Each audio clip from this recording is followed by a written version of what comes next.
સેવા ભાવના ખૂબ દેખાતી હતી. હરિરામ બાપા નાનપણથી ખૂબ જ ભજન કીર્તન કરતા હતા.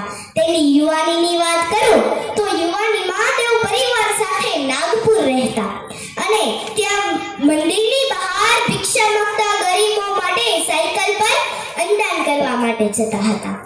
એમાં એકવાર થયું એવું કે બાપાની સાયકલ ચોરાઈ ગઈ. પછી બાપાએ નિર્ણય કર્યો કે હવે ફરતા ફરતા નહીં પણ એક જ જગ્યાએ અંદાન કરવું.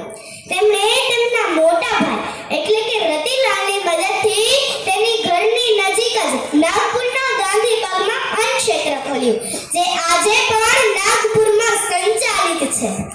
હરિરામ બાપામાં અત્યંત સેવાભાવ, સમર્પણ અને શાંત સ્વભાવ જોવા મળતો હતો. તેથી હરિરામ બાપાને બીજા જલારામ કે છોટે જલારામ કહેવામાં આવતા હતા.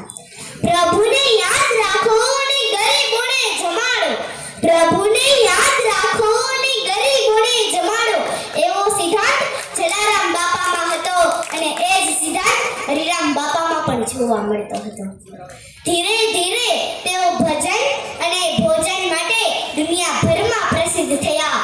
જેમ આજે જલારામ મંદિર વીરપુર ધામમાં અવિરત ભોજન પ્રસાદની સેવા ચાલુ છે, એવી જ રીતે હરિરામ બાપાના પણ પરચા શું કંઈ ઓછા હતા?